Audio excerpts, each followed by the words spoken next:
how the war plan against Iran went haywire. This week on Firing Line. The U.S. and Israel were partners in the attack on Iran on February 28th. But one Israeli general reveals how the operation against Iran may have been shaped more by the U.S. military success in Venezuela than by facts on the ground in Iran. I think hope covered rational thinking. Hope is not strategic plan. And that hope energized some over-positive thinking about the outcome of the war. Tamir Hayman holds the rank of Major General in the Israeli Defense Forces. He has led Israel's top military intelligence agency and is now the executive director of the Institute for National Security Studies, an independent national security think tank at Tel Aviv University. What does General Tamir Hayman say now? Firing Line with Margaret Hoover is made possible in part by Robert Granieri, Vanessa and Henry Cornell, the Fairweather Foundation, the Tepper Foundation, Peter and Mary Calico, the Beth and Ravenel Curry Foundation, Pritzker Military Foundation, Cliff and Laurel Asness, the Margaret and Daniel Loeb Foundation, and by the following. General Tamir Hayman, welcome to Firing Line. Thank you for having me. In reference to the U.S. and Israel's joint operation that began on February 28th, which the Pentagon refers to as Operation Epic Fury, you recently wrote, quote, "Despite tactical achievements, the campaign's two main centers of gravity, the Iranian regime and the nuclear project, remain essentially unchanged." Mm-hmm. What do you mean? The regime survived, and the regime now, under the leadership of Mujtaba Khamenei, after surviving the worst-case scenario possible, facing U.S. and Israel joint operation in order to topple it, basically, it's much more resilient and strong right now on the short period of time. The Iranian regime survived the worst-case scenario. Secondly, the nuclear aspect, the nuclear facility, the nuclear enrichment is almost intact. And combining those two elements together creates a very dangerous situation. An ultra-radical survival regime who thinks differently on nuclear power and the ability, the potential capabilities left over in Iran, that combination is dangerous. How do they think differently about nuclear weapons? Mujtaba Khamenei, the son of the late Ali Khamenei's father, constantly criticized his father over the nuclear strategy of Iran. Mujtaba Khamenei, the son, believed that a nuclear threshold state is not enough. It will end up bringing upon the Iranian a U.S. strike and U.S.-Israeli strike in order to topple the regime. And if the number 1, 2, 3, or 4 priority of the Iranian regime is survival, he claimed back then, when he was just the son of the supreme leader, that we need to go all the way to a nuclear bomb. So he was right. We don't know yet, but what worries us right now, that he will fulfill his vision right now, having survived the attack, considering how much he wants to retaliate over the death of his father, his wife, his daughter, his mother, by Israel and United States, and having the potential possibilities of all of the components of a nuclear project, and mainly the knowledge, which you cannot erase knowledge, but not just knowledge, advanced centrifuges, enriched uranium, underground enrichment facilities, all of the above exists. That is a dangerous combination. What, General, would you have hoped would have been achieved by now? On one sentence, the destruction of the nuclear project. I didn't believe that we can topple a regime through aerial campaign. Most professionals would state that that's impossible to achieve, but a degradation and a destruction of nuclear project, that can be achieved through military campaign. So why hasn't it? Well, on the brink of execution, President Trump stopped the war and believed that he can get the same result of a destruction of obliteration of all of the nuclear projects through negotiations, through the diplomatical procedure.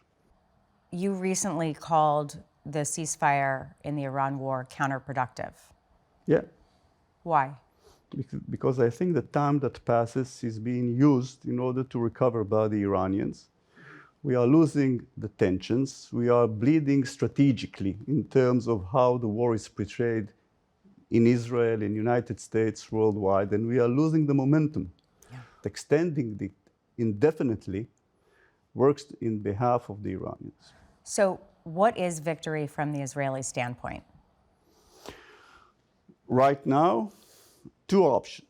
One, a reliable, thorough nuclear deal, which will ensure there is no underground enrichment facilities at all. All of them are blocked, sealed. No advanced centrifuges at all.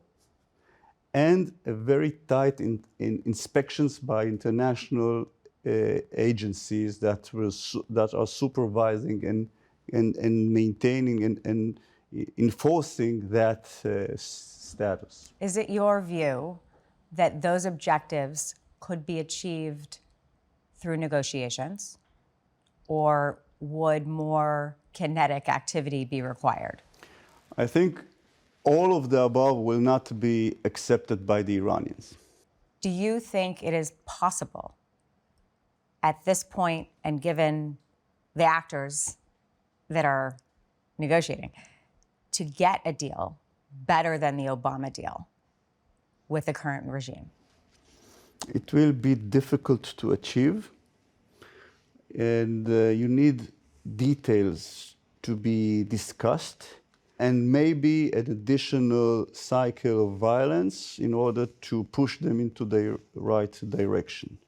It will be harder right now because as long as time passes, they are becoming more and more confident that the United States doesn't really want to re-engage in warfare, and that creates a sense of security, or a sense of stubbornness in the negotiation. So that will be problematic. It has been reported that Benjamin Netanyahu and Israeli officials told President Trump before the war that Iran was ripe for regime change, that Iran would be too weak to choke off the Straits of Hormuz, that there was a very low risk that Iran would be able to effectively strike back against U.S. assets in the region. Was the intelligence incorrect, or were the leaders, the political leaders, not listening? Well, all of those three statements are, I'm skeptical whether that's true. Okay, I have never heard those statements from a first-hand source. Okay, and it seems to me contradictory to what I know, the knowledge I know. For example, Straits of Hormuz. It was in the center of intelligence assessment. We knew that in the worst-case scenario, that is a full-scale war against Iran will cross the Straits of Hormuz. You don't need to be a great intelligence officer. They've stated that. They've took pictures beside the Straits of Hormuz. And if we know about the Iranians, they are not bluffing. When they say something, they will execute. So what you're saying is the intelligence never suggested that Iran was ripe for regime change, that they wouldn't choke off the Strait of Hormuz, and that they wouldn't try, and the Israeli intelligence, and that also it wouldn't. Let's break it. Yeah. Okay. Ripe for a regime change? No, I don't think that any intelligence officer said that in such clear manner. Yes, probably someone said that we are in historical opportunity because of the fact that the regime is weak, the supreme leader is tired, weak, sick, old. The economy is crumbling. There's protest in the streets. The rate of approval of this regime is in the historical low. So that context, true. But ripe for regime change through military operation, I'm not sure. As for retaliation through missiles, that statement definitely contradicts our experience. We have experienced before this war 3 rounds of collisions with Iranians. We know exactly how well they are prepared and their ability to strike Israel. So I don't see that as a credible evidence of things that occurred in the closed room. Do you think political advice was given between Israeli and American leaders that didn't reflect the intelligence that you say existed? I think hope covered rational thinking.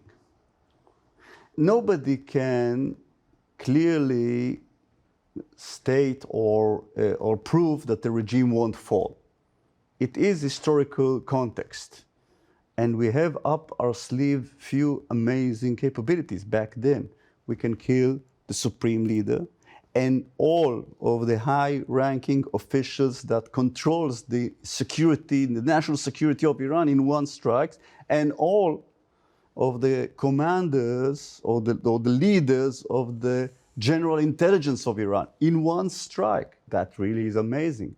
So there was a hope after the success in Venezuela that after the historical weaknesses of this regime, that will happen. Hope is not strategic plan. And that hope probably energized some over-positive thinking about the outcome of the war. Well, you said hope covered rational thinking. I wonder if hubris played a role as well. And I ask you this because there's a new reported story from the New York Times that suggests that there was a plan, some semblance of a plan at least, for an individual within Iran to emerge as a transitional leader or a new leader, and that the US and Israel had identified former President Mahmoud Ahmadinejad to be that person. A surprising story because Mahmoud Ahmadinejad is so well known as a hater of Israel, a hater of the United States, and frequently had argued that Israel should be wiped from the map. So this report is that Mahmoud Ahmadinejad had potentially been identified as a Delcy Rodriguez figure, likening it to how easily Venezuela was able to transition from their dictator Maduro to Delcy. Can you add any insight or context into those reports?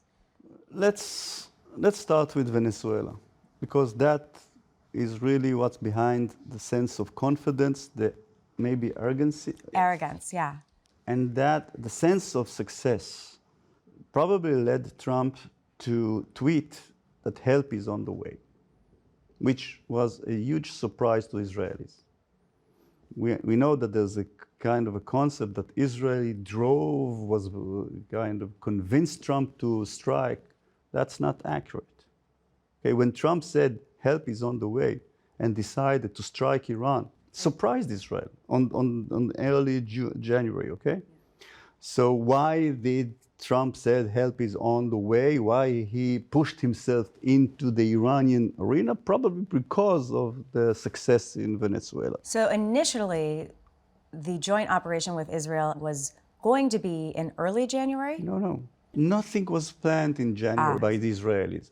Trump, out of nowhere, surprised Israelis and said that he is going to strike Iran. Trump kind of shuffled the cards when he suddenly surprised Israelis by initiating this willing to strike. That led to the Israeli planning and the American motivation in the 28th of February. So that's the true story. That's the sequence of events that happened. So Venezuela, the success in Venezuela must have emboldened Trump, yeah. As for Ahmadinejad, there was a sequence of special operations, very, very unique, that was supposed to happen. And Ahmadinejad was a part of that sequence. The rest of the operations are not fully disclosed with the public, except for the Kurdish invasion. Why didn't it work? Because the center peak of all the sequence should have been started with the Kurdish invasion. Why didn't the Kurds go? According to what published, or that the Erdogan, who really considered the Kurdish as a strategic threat to his stability of Turkey, convinced Trump that it's a bad idea to give the Kurdish a state. And giving backing the Kurdish by United States goes against the interest of Turkey. And I think that had something to do with the decision of Trump to cancel this operation. So Trump canceled the operation. Definitely. In 1972, William F. Buckley Jr. interviewed Shimon Peres. Of course, Shimon Peres is one of the founders of the Nation of Israel, who is also credited with helping turn Israel into a robust military power. Buckley asked him why the United States should support Israel. Listen to his answer. First of all, the United States is still among the nations where an idealistic approach plays a role. There was a great injustice done to the Jewish people throughout the ages in many places over the world. And I think there is a natural inclination among the United States people for such a people, for the people of Israel, for the Jewish people, to correct wrongs which took place for such a long time at such difficult tests and with such a great harm to so many people. General, for many Americans today, it pains me to acknowledge that that description of why Americans should support Israel no longer resonates as it used to. Particularly, and I know you know this, amongst young Americans, too many, in my view Israel and Israelis not as a people who have suffered great wrongs, but as a people who are committing them. How do you reflect on the Israeli-American relationship right now? Well, that's a very important topic. And we are worried. We, that is the INSS, the Israel National Security Studies Institute, which I am heading. It has long been observed that on the long term, there are basic developments that may split us apart. And it's not just started in this war, but accelerated during the war. And it's a combination of three things that evolving together. First of all, the historical trends of anti-Semitism, and it lies there. That ugly monster was never killed. It's still beneath the ground, affect things. Second, the Israeli policy, which in some cases overplayed by foolish statements done by politicians for political reasons, by not acknowledging some compassion of what we have done. And I think that was... Are you referring to Gaza? Yeah, I think that was a mistake. We have done our best to avoid casualties in Gaza. During the war, we supplied water, food, medicine. Israeli soldiers was on harm's way and sometimes wounded and killed in order to diminish the casualties among Palestinians. We should be proud on how moral and how restricted we were in order to prevent casualties, in order to avoid famine. And third, there is a fundamental truth that it's hard to explain. We are fighting for our life. And it's hard to, in this context of very wealthy, well-nourished world that we are living, it's hard to believe that a flourishing a state like Israel is fighting for its lives, but it's true. Support for Israel in the United States continues to crater. According to a recent Pew poll, 60% of adults in the United States have an unfavorable view of Israel. That's up from 53% just last year. Is American public opinion of Israel a national security concern for Israel? Of course, what happens in the public arena will reflect the next generation of politics governing in the United States. That's kind of a hatch open to the future. We cannot avoid it. We cannot eliminate it. We cannot ignore it. That's a major strategic problem.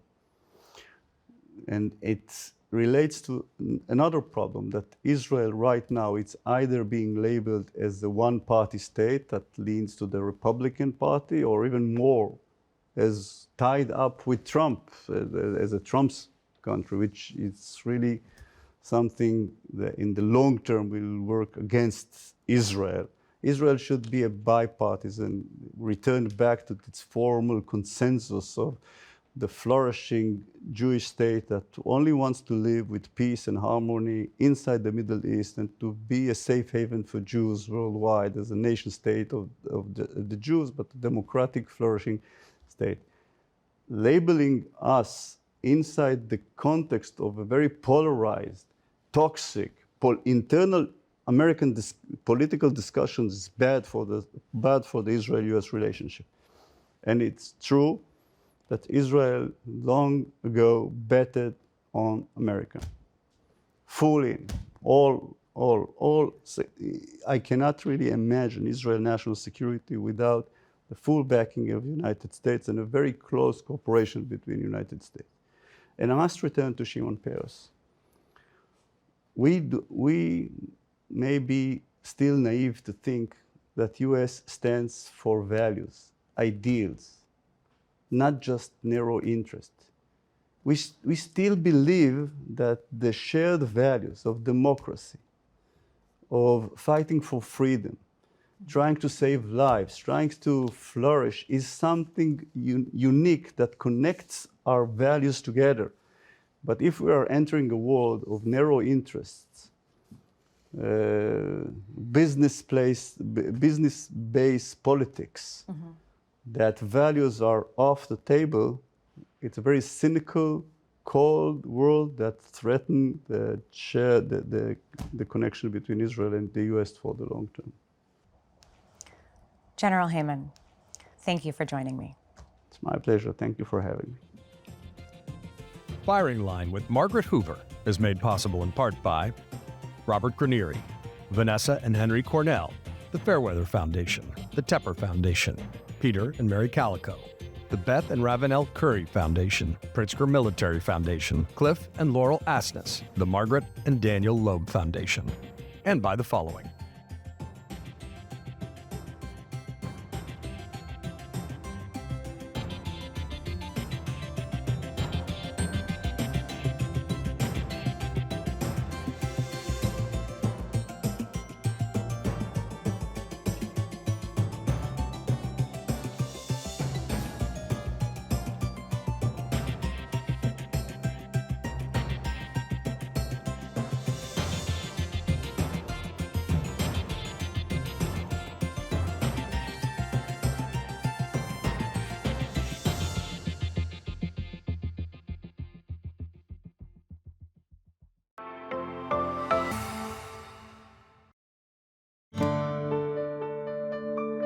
You're watching PBS.